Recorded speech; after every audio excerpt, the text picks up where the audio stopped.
Everyone, good morning সবাইকে। সবাই কেমন আছো? আমি ভালো আছি।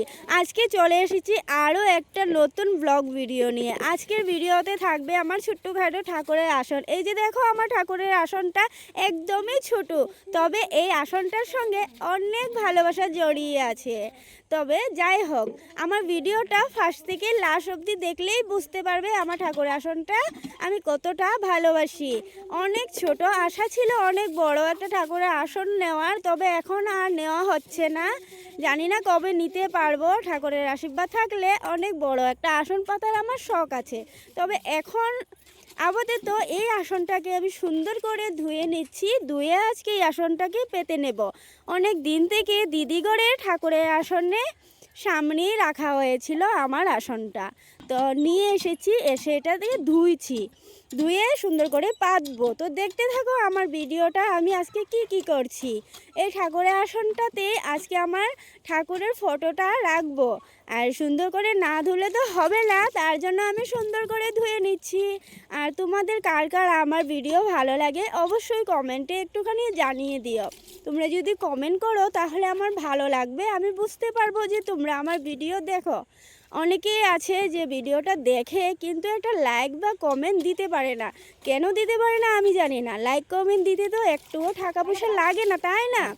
তো একটা যদি লাইক কমেন্ট দিয়ে দাও তাহলে তোমাদের কি আসে যায়? কিছু তো আসে যায় না।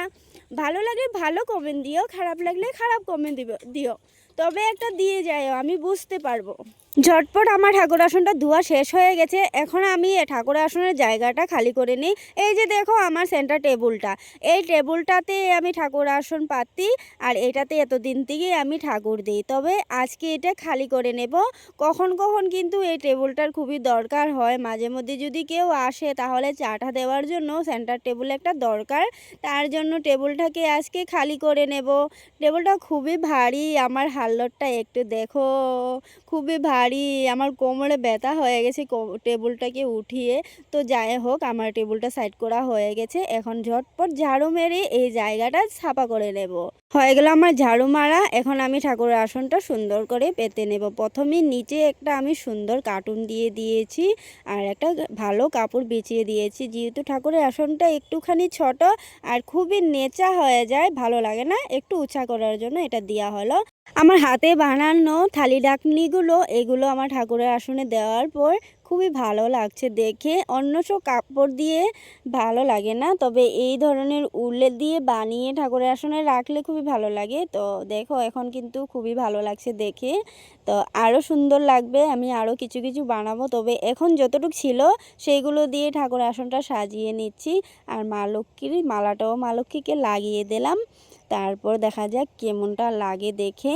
তো আমার আসনের সামনে সব সময় একটা গুল্লক থাকে, তো এই আসনের উপরেই রেখে দিলাম। আর দুটো মাটির ঘট, এই ঘটগুলোতে চাউল ভরিয়ে আর উপরে ধানের ছড়া দিয়ে রেখেছি। আমার এই ধানের ছড়া আর মাটির ঘটটা লক্ষ্মীমার জন্য রাখা হলো। আমার খুব ভালো লাগে। আর মা লক্ষ্মীর বাস তো ধানের ছড়াতেই হয়, তাই না? তো ধানের ছড়া যেখানে মা লক্ষ্মী সেইখানে।